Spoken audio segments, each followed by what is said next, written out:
Hola Facundo, buenas tardes para vos y para todo tu equipo.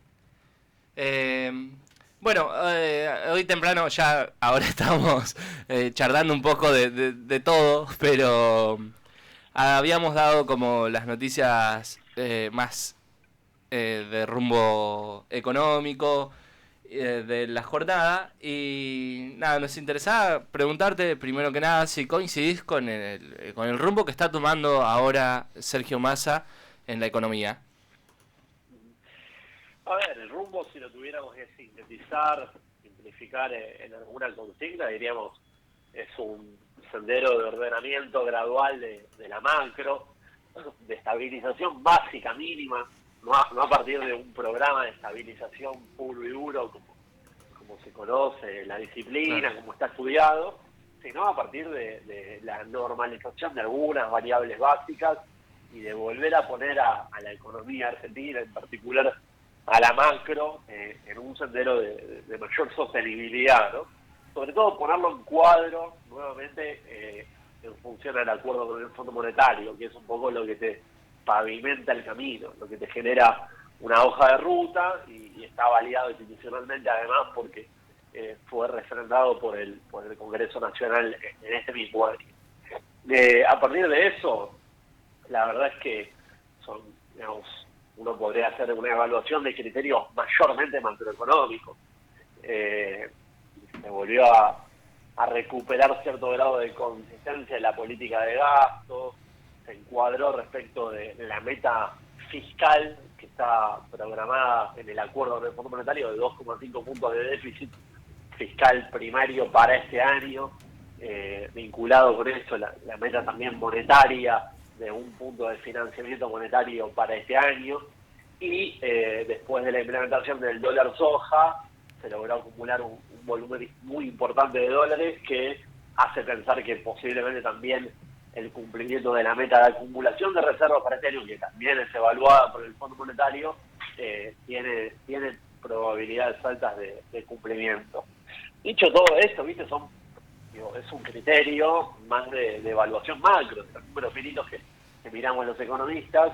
Después sobre esto no hubo grandes mejoras en las variables distributivas, en las variables vinculadas a la dinámica de los ingresos, que tal vez son las que más importan al día a día de las familias argentinas, ¿no?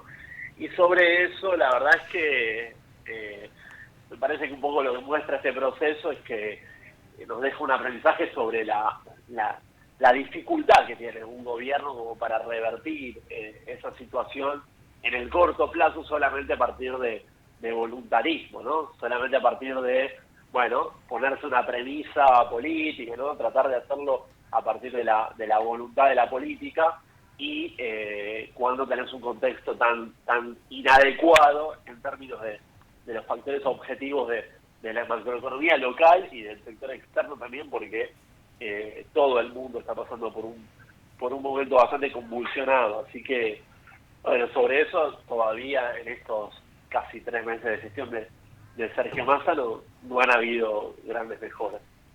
Hola Sergio, ¿cómo estás? Te saluda Joaquín. No, bueno.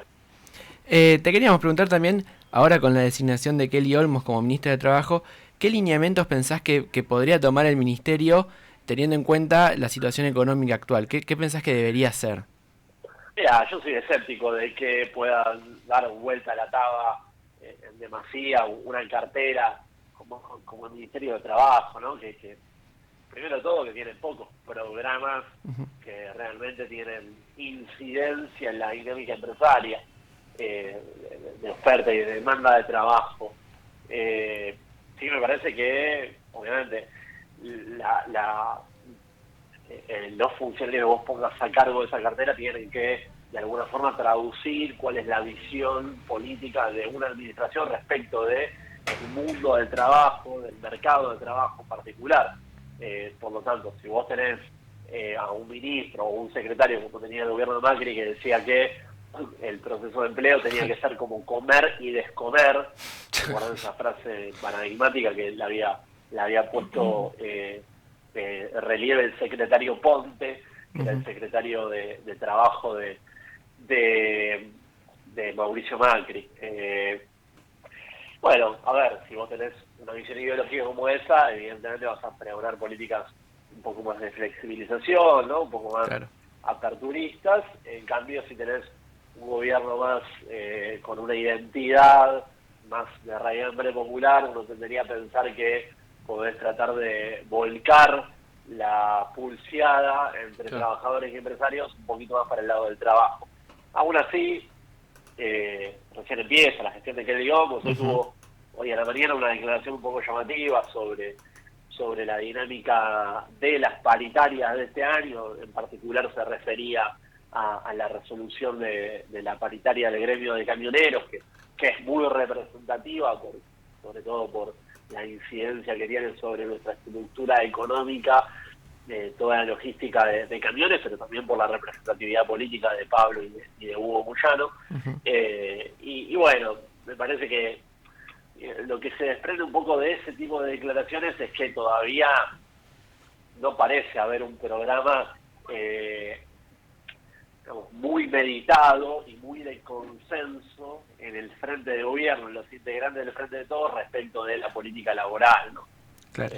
Casi te diría, bueno, se mandó a declarar eso y es su opinión en particular. Yo creo que otros componentes del frente de gobierno no lo piensan, lo mismo que dijo hoy a la mañana, que habló en particular, habló de insolidaridad por Claro. parte de los camioneros.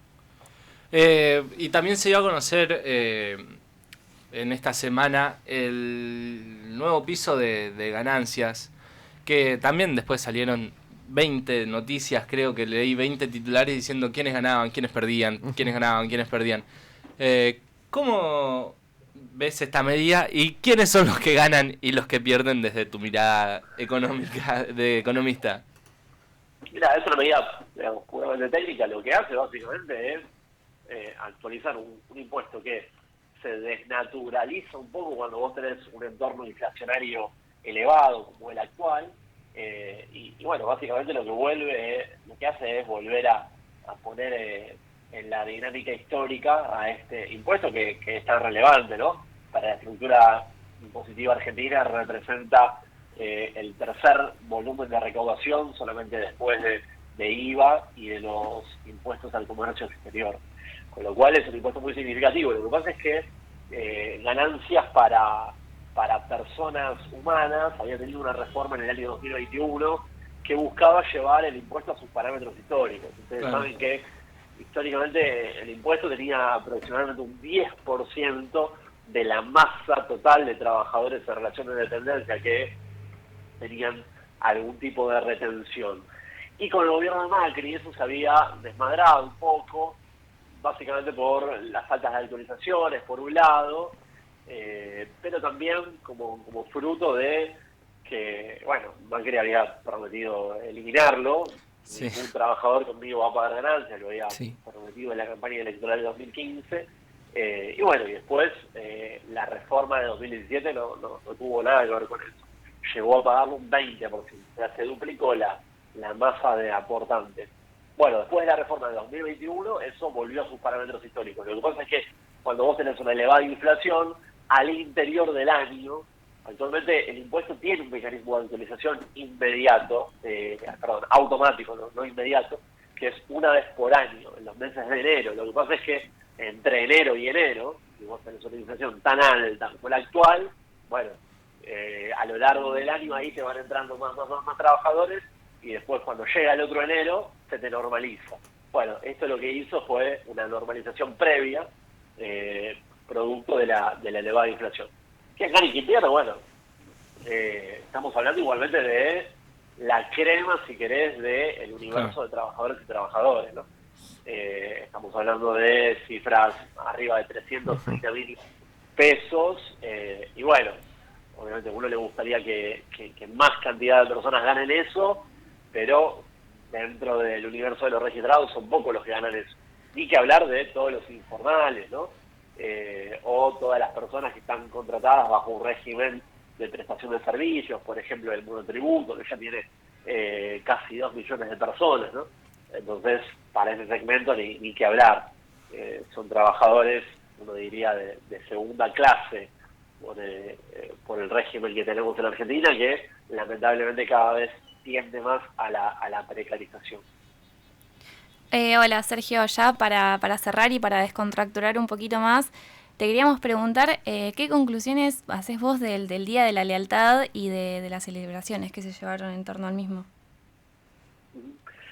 Bueno, a ver, primero de todo, yo en lo personal me reconozco en una identidad justicialista, nacional y popular, por lo cual para mí siempre es una fecha gratificante, es una fecha para recordar sobre todo y poner en valor lo que el movimiento nacional le dejó en términos de derechos a nuestro país, ¿no? Sobre todo en materia previsional, de derechos laborales, de jerarquización salarial,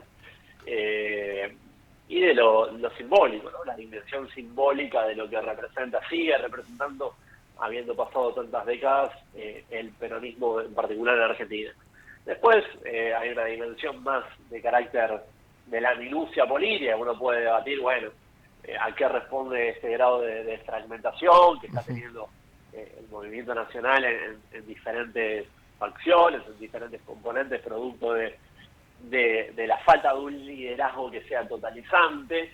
Y bueno, y ahí me parece que el campo nacional va a tener que hacer autocrítica en los próximos años y encontrar esa convergencia natural hacia un liderazgo que sea, que logre cohesionar, ¿no? Porque la falta de liderazgo al peronismo en general le hace mucho daño, y después en particular termina permeando en malos resultados o no del todo satisfactorios en la gestión. Yo creo que el hecho de que el presidente nacional no sea el líder político del movimiento nacional ha afectado mucho la gestión de estos 4 años, 2019-2023.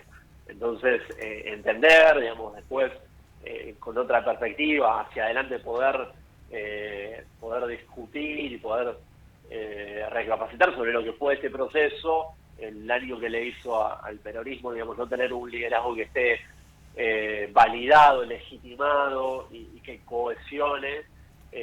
También en materia de la gestión me parece que va a ser hacia adelante importante, pero bueno, sobre la fecha del 17 de octubre en particular me parece una instancia importante para poner en valor la importancia del peronismo en la historia económica y política argentina, ¿no? Independientemente de que le vaya mejor o peor en ese momento en particular al peronismo. Bueno, Sergio, muchísimas gracias por este contacto. Cortamos porque se nos termina el tiempo del programa, no porque queramos, pero muchísimas gracias por hablar este ratito con nosotros. Un placer para mí, a disposición.